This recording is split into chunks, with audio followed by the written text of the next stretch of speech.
रामकृष्ण हरी माऊली. खूप जणांनी कमेंटमध्ये विचारलं बोलांची अक्षरे स्पष्ट कशी वाजवायची.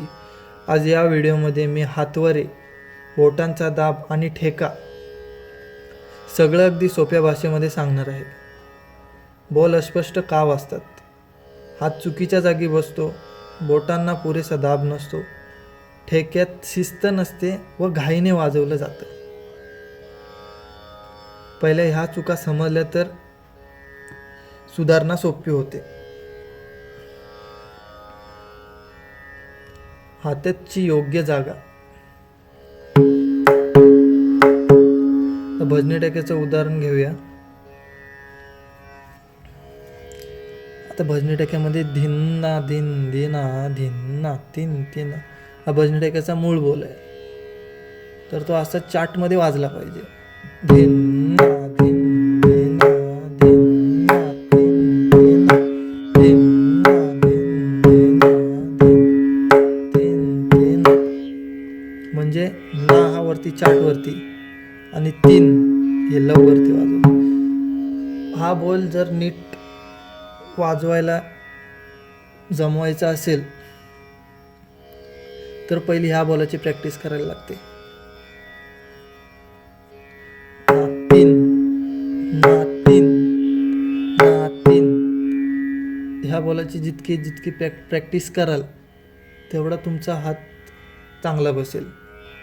ना तीन ना तीन ना तीन ना तीन. हे जे बोट आहे ते साईडला शाईच्या असं राहिलं पाहिजे आणि फक्त हे वरचं बोट हलवायचं. ना तीन ना तीन ना तीन ना तीन.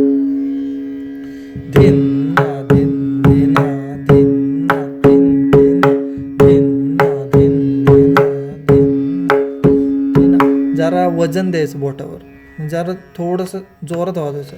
धिन ना धिन धिना धिन ना तीन तीन धिन ना धिन धिना धिन ना तीन तीन. आता उठवणी. उठवणीवरती कसं वजन द्यायचं. टिट ता ता टिट ता ता टिट ता टिट ता टिट. चोपून वाजवायची. जरा बोटे जरा जोरात हात मारायचा. टिट ता ता टिट ता ता टिट ता टिट ता टिट टिट ता ता टिट ता ता टिट ता टिट ता टिट. हे अशी वजनदार बोटे पडली पाहिजे. म्हणजे थोडक्यात काय, क्लिअर वाजलं पाहिजे. जो जसा बोल आहे तसाच वाजवायचा. ती त ता ता ती त ता ता ती त ता ती ता ती. एकच बोल घ्यायचा, अर्धा तास त्याची प्रॅक्टिस करायची. जोपर्यंत तो आपल्या हातामध्ये रुळत नाही तोपर्यंत त्याची जास्तीत जास्त प्रॅक्टिस करायची. रोज अर्धा तास एका बोलाची प्रॅक्टिस करायची. दुसरा बोल घ्यायचाच नाही जोपर्यंत एक बोल होत नाही तोपर्यंत. टिट ता ता टिट ता ता टिट ता टिट ता टिट. अशी खणखणीत बोटं मारायची.